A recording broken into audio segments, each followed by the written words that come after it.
can be utilized for multiple purposes. But we'll get into that later.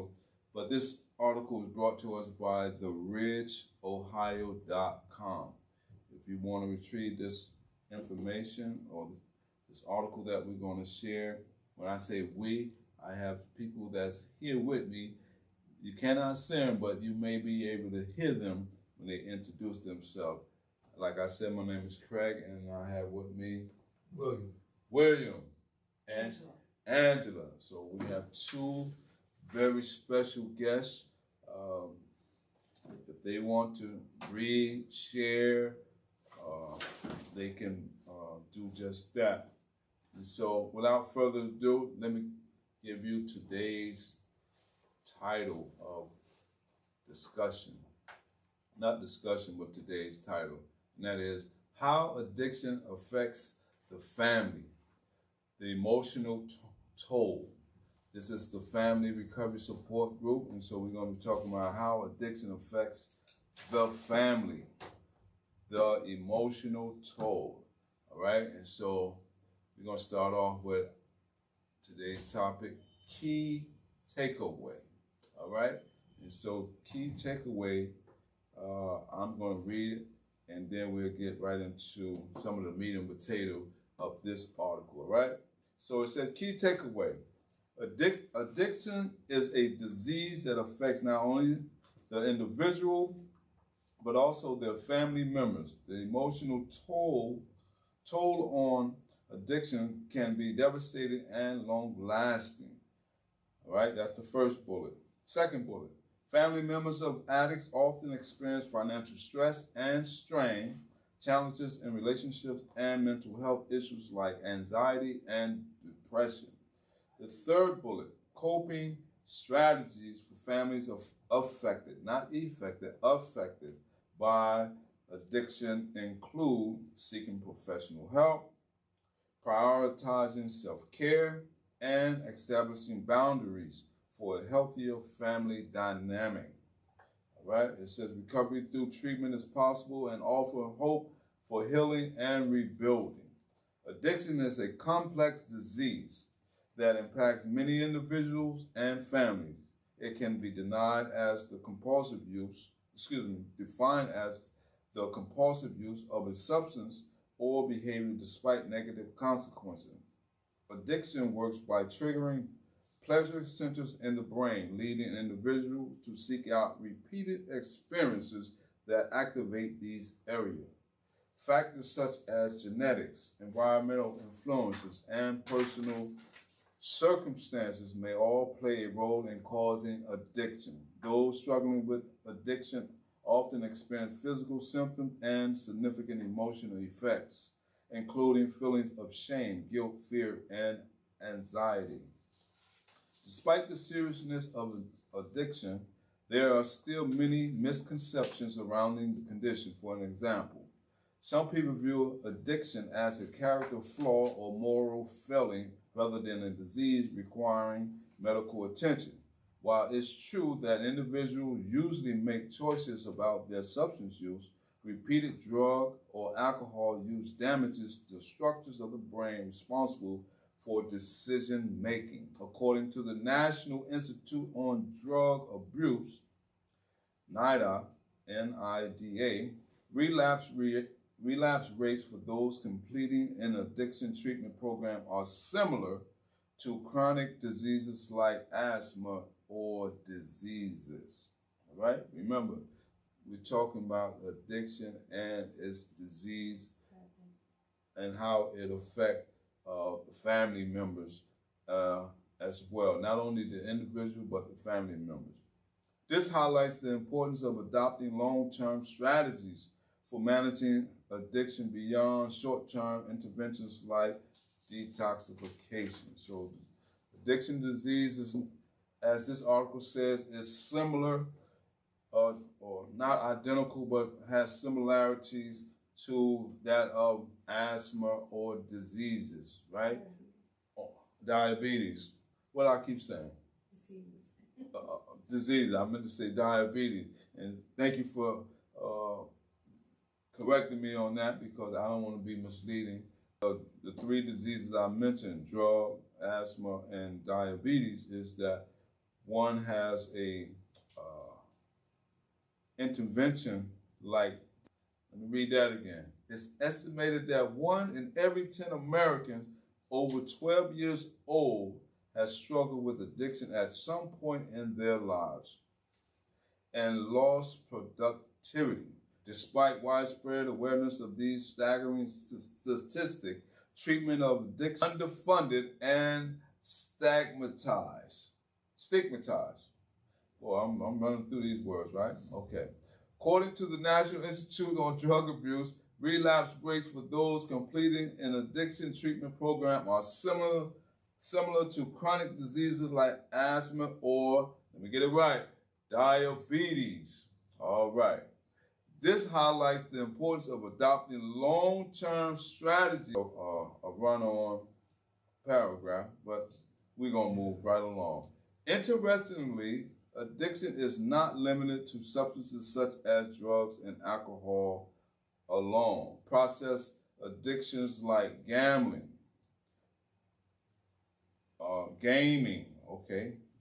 gaming, sex, or internet addiction can also cause similar chemical changes in the brain and lead to compulsive behavior. Wow. So this article make mention or make us aware that not only drug addiction, but there are also other addictions. Can you name any other ones that we haven't mentioned on this in this article? Food. That's a major one. What else? Another? You ever heard workaholic? Yeah. Right. People can work and cause bad relationships in the family because you're never home, that person's never there, food's not ready, kids not kept. You know another one, Angela, that you might want to share? Besides drugs, there's food, there's what they call a shopaholic. Shopaholic. Okay, that's a good one. When I was in the drug treatment program, it was called a therapeutic program. One of the things the counselor made us aware of that people who sell drugs, they have an addiction, what they call adrenaline rush, you know, of getting fast money. You know, people, if you see people on the highway who drive real fast, you know, they have just adrenaline rush. They got that go. You know, you see people in road rage, why are you doing so slow? It has got to have speed, adrenaline. So I just want to share that with our audience as well. All right, and so our next, remember I said we're going to get into the meat and potato of this article, and so let's dive a little deeper. Different types of addiction. All right, and so, wow, if I had known that was there, I would just kept reading. But let's go on. Addiction is a complex disease that affects millions of people worldwide. Do anyone would like to read, after I finish this one? Sure? Okay. All right, so Angela volunteered. She's going to read the next topic of discussion. I'm going to finish reading this.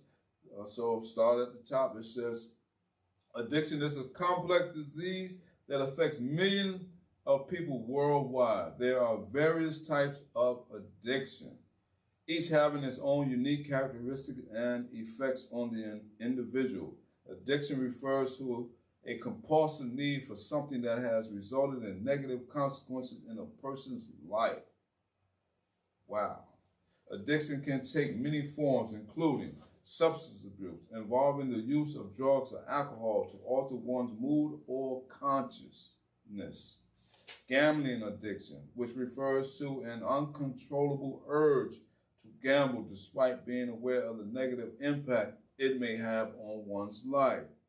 Food, shopping, as Angela may mention earlier, internet or technology, sex or pornography addiction. All right, many factors contribute to why certain individuals become addicted while others do not. And that is so true. Some people can have a glass of wine every night and go to work and don't become addicted, whereas they get immune to it and they want to try other things. Then for some people, they can drink and then they just go to the next level or extreme because of the disease or the chemical imbalance or whatever, or coping skills. We talk around here. We talk about coping skills. You know, how to be able to respond appropriately. Okay, some people with addiction, if they get into an altercation, they may turn to alcohol or drug to cope with the given situation. It could be family issues like Yeah. divorce or a loss of a family member. It could be going through menopause, going through the mom when after they give birth, not being able to handle certain things. So they trying to get help in something that is at hand. Yeah. Work issues. Get into a situation with the manager, supervisor, you know, and you get into a heated discussion, you know, instead of trying to de-escalate the situation or find a better resolve. A person who has a addiction or who don't know how to cope or respond appropriately, they say, oh, let me just go get me a six-pack and a vodka or whatever. Or they may go get a drug when they know that if you are in recovery, that's not the outlet. It's something quick and something easy and something that doesn't involve anyone but yourself at that moment you're thinking. Okay. That's what you, as a recovering Relief. It's a relief. And it's something that they're thinking it doesn't involve anyone but themselves. So we call that masking, you know, knowing that there's a situation that really bothering us, but we don't know how to respond appropriately. Like we call it finding a accountability partner, somebody you can talk to, finding an outlet, finding some alternative than using drugs or alcohol. Make sense? Okay. All right. So let's move on then. Now, there are many factors contribute to why certain individuals become addicted while others do not. Biological and environmental factors such as genetics and stress can play a role in the development of addiction. All right? And so when they talk about the environmental, I remember me and Will, we was doing the CHW at Rolling, and they brought some presenters, and they was talking about ACEs, adverse childhood experiences, how that can contribute from a child from a young age. Once they develop a certain amount of ACEs, they can be scored as fitting the criteria of later on in life developing addiction or experimenting with drugs. And so that can be a factor as well. You know, when you say adverse childhood experiences, it can be domestic violence in the home, some type of trauma, abuse, abandonment issue. You know, the father said he's going to be there for the birthday, games, or whatever, or the divorce of the parents. A whole bunch of things that can contribute to the ACEs scoring. The effects of addiction can be devastating to both the individual and their loved ones. Addicted individual may experience financial difficulties, legal problems, relationship problems, as Angela made mention of, and deterioration of their health. That's major.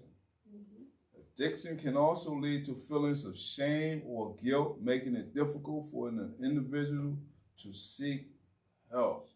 Now that is major. Knowing that you need help, don't want nobody to know that you need help, and you keep on continuing the substance use behavior. It isolates you. Huh? You become isolated. Is that you? Isolated. Mhm. And that is one of the, I don't want to say the most severe, but like boredom. Boredom is one aspect of relapse for a lot of people. Mhm. When you become isolated, boredom, you know, you haven't found, or you haven't given yourself the self-care that you need to find how would you go about each day being productive. Because a lot of times people get depressed. That's all an addiction. Yeah. Because you become depressed because you become shamed. You know, shame is all you see is shame because of what you're doing, either whether there's a relapse or whether you're involved in something you know you're not supposed to, you feel guilty. Yeah. It says in here. Yeah. And you start making decisions that are not the best. Yeah. And are not hurting only you, but the family around you. Especially if you don't have a outlet or a support net. You know, somebody you can talk to and say, hey, we call it tell on the addiction when you have these thoughts of picking up using alcohol or drugs. You know, man, hey, pick up the phone and say, hey, guess what, Will, man, today, you know, I had this thought. Or hey, Angela, I had this thought of using, you know, and maybe you can give me some, you know, especially a trusted friend who's going to give you good advice. And you say, hey, whatever. If I came to you and I say, hey, Angela, I'm having, you know, thoughts of using. I haven't used in 3 years. I need, you know. I would either be on the phone or meet them at that moment to, you know, so they could express or get their minds off of it, just keep them busy. Yeah. You know? Because if they had the courage to pick up the phone and share it, then as a friend, as a person that's there, should, you know, quickly also respond. Encourage them, We call that recovery capital. You know, give somebody some positive things that they can grab hold to. Say, hey, come on, man, let's go for some ice cream. You know, let's go in the park. It's nice out today. You know, I got some fishing poles. You know, I'm just throwing up scenarios. Or even ask what got you there. Why, after so many years, you know, you're thinking of going, you know, visiting that what's going dark on? spot. Right. And why? Because you know it's dark if you're calling me. You know, you've been there before. So why? Because we have to realize, you know, this is hurting you. So either you confront it, or because you're gonna, if you don't confront things, at times it's gonna come back and how you're gonna handle it. You know. Yeah. You gotta face it. Yeah. Face that monster. You know. Yeah. Or we can call a professional. You know, because a lot of times we really strongly advise, you know, hey man, maybe you need to get some counseling. Maybe you need to get some therapy. You know, maybe you need a sponsor. You got a sponsor. Exactly. You know, because most AA and NA, they strongly promote sponsorship. Yeah, I wanted to add it and share that I've learned recently from someone being in an environment where someone else shared, and something about myself throughout all my years of recovery that I didn't realize. And when you mentioned AA sponsorship, you mentioned having, you know, relapse, having years, a significant amount of time clean. What would make you want to revisit? So all of this is playing in my mind, and a guy shares about him having the ability to work programs. You know, so if whatever program he was put on, it'll be like, in his mind, it's like, you know, send me to rehab, send me to this place, or send me to whatever, outpatient, inpatient. He would do his set amount of time, Mm-hmm. you know, he would go through Mm-hmm. unscathed, Mm-hmm. clean, do his time, and then knowing that this is going to come to an end, Mm-hmm. so it can go back. Stinking thinking. And that made me think about myself, Yeah. because, and you mentioned having an accountability partner. Having accountability for yourself, period, knowing what accountability Nice. is, Right. is something that I, I'm continuing to build on that. Okay. Because I had 10 years clean and sober, Mm. and it was because of court. Stipulation. I got arrested on a Sanction. drug offense Mm-hmm. and sent to court, and court sent me through the program. Right. So I think it was you that said this a while back, that we were talking, how we say call to charge, Mm-hmm. instead of, I believe it was you, maybe it wasn't, but instead of saying you call a charge, Mm-hmm. it's like I committed a crime. Yeah. I could. I would love to take credit for it, but You didn't say that. Somebody said it. Somebody, right. Said it. And I remember. I can't remember who, but I that was was like, nice. that's something that Ownership. and I never heard nobody say I committed a crime and I gotta, Yeah. I gotta, It wasn't imposed on you. It's It something went up that to you it. actually yeah. did. So we come from where you say, "Oh, I caught a charge," like it's a code, like what you're doing is okay. Yeah. So, I got, committed an offense that put me on a drug program, Mm-hmm. and the drug program was, sent me to AA and NA. Mm-hmm. So I just, I would look at the clock and try to, one day this is going to be over.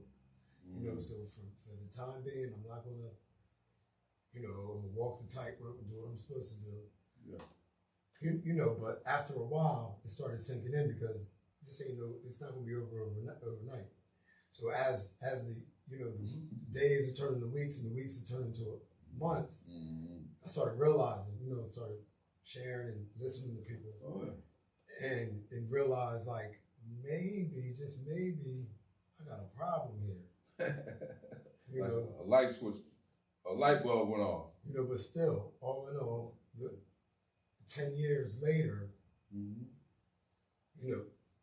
now it's almost 20 years, Since then. but I've had 10 years sober in that time frame, where I did the program. I did the program in less than a little over 2 years. Completed the program. Congratulate everybody, smiling, yeah, congratulations. When I walked out that door, without a support system, without with no intentions of even thinking that I needed one, because I've had all these years clean and sober, so I think it was over. I think I beat the game. And it's not all, but certain friends would tell me, you ain't one of them. You ain't got no problem. You just got caught out there. Like I caught a cold or something. Like you caught a charge. That's what happened. Yeah. So I, went back into thinking, like, maybe you're right. Maybe I can have some fun. Maybe I can have a drink. Wow. 10 years later, I had a drink, and it started the Slippery slope. It started the process all over again. Ain't that something? It happens. It happens. A lot of times we think we got everything, because a lot of times there's a lot of triggers to that relapse. Yeah, I didn't want to vent and go off the topic. What you, it wasn't like, oh, I'm going through a tough time. I can't take it no more. I'm so stressed out. I need a drink. It was quite the opposite. I was like, I got 10 years clean. Yeah. We're having fun. I'm with my family. I'm with good people. I'm with, in a safe environment. I'm not in the streets anymore. I can have a drink. Yeah. And the thing about a lot of times, and that's with me as well, as far as knowing that I went to drug treatment program to address the substance abuse.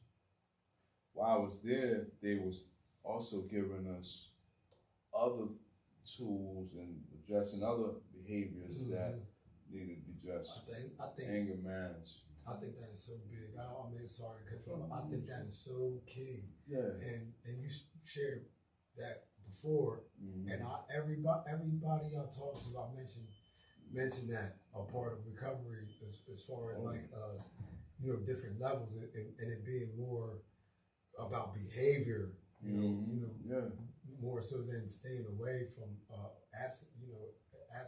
Yeah. And the cognitive part of it as well. And so I don't know if we're going to touch on any cognitive in here, but that's another factor to consider. Now, Miss Angela, you feel like reading? It's up to you. All right, so give it. Let's go. You know where we at? Yes. Let me put it on the screen so our audience will know where we at. Examining the effects of addiction on families across its various stages. Okay, so it says addiction is a complex process that unfolds in multiple stages, beginning with initial use and progressing through abuse, tolerance, development, dependence, full addiction, and sometimes relapse. To understand the impact of addiction on families, it is crucial to recognize the context provided by these different stages, as each stage can have varying effects on family members and loved ones. Addiction influences families in diverse ways, depending on the stage of addiction and the type of substance involved. In this analysis, we will explore the multifaceted ways addiction impacts families by categorizing the potential consequences of substance use disorders, which may include financial burden, relationship dynamics, mental health ramifications, transmission of addictive behavioral to other family members. Wow, I like the fourth one, and then I like all of them that they address, but I never heard that transmission of addictive behaviors to other family members. So you passing on, this maladaptive behavior. Yeah. I use that word because that's the word that came to my mind. Maladaptive is an unhealthy behavior. All right. So let's look at some of these points that you just read, Angela. And you want to read the first one, I'll read the next one. Sure. It says financial stress and strain. Financial stress and strain is a common problem that many families face, especially when addiction becomes a part of their lives. Addictions can lead to various expenses, such as treatment costs, legal fees, and lost wages due to the inability to work. These expenses can add pressure to an already strained financial situation. Financial stress works by causing a family's income to be outstripped by their expenses. This means that they can have difficulty meeting basic needs such as housing, food, and clothing. They may also struggle to pay for essential like medical bills or child care. Financial strain often comes from unexpected expenses, like those associated with addiction. Let's see what we have. It says there are several reasons why financial stress and strain happen in families facing addiction. One reason is that substance use can impact a person's ability to keep employment or earn money. Additionally, substance abuse can cause legal problems that come with hefty fines and court fees. Families may also need to pay for medical care related to substance abuse or accidents caused by drug use. It's worth noting that financial stress and strain can impact both individuals with addiction and their family members. For example, Children may suffer from inadequate diet or not get enough sleep if parents cannot afford these things due to addiction-related costs. To alleviate this problem, there are several suggestions one can consider implementing within the family structure. Firstly, set achievable goals that prioritize essential needs like shelter, food, and healthcare above anything else. Secondly, consult experts who provide support for families experiencing such hardships. Learn tips on how best to save money while still catering for your loved one's welfare could be life-saving. Wow, that was the financial burden. Now we're going to deal with challenges in one's relationship, challenges in relationship with one's loved ones. All right, and so let's get right into it. Relationships are a crucial aspect of life that connects people. However, maintaining relationship is not an easy task. It comes with several challenges. Challenges in relationships with loved ones refer to the obstacles that one faces when they want to maintain and improve their relationship with family and close friends. These challenges occur due to various reasons, such as differences in personal opinion, values, or lifestyle choices.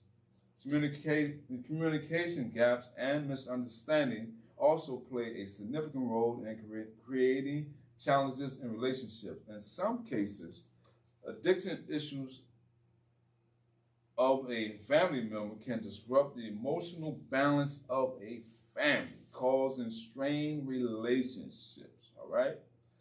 So when there is disruption, the emotional imbalance of a family occur that causes strain on the relationship. The impact of addiction on family goes far beyond the user's physical and emotional health. It affects everyone around them, their spouses, children, parents, siblings, or any other loved ones who care for them. Addiction introduces negative emotions like fear, anxiety, depression, and can create chaos within the family environment. It is tough for anyone to watch their loved one suffer from addiction, right? They feel hurt and helpless and often blame themselves for not being able to do anything about it. The fear of losing someone we love is overpowering.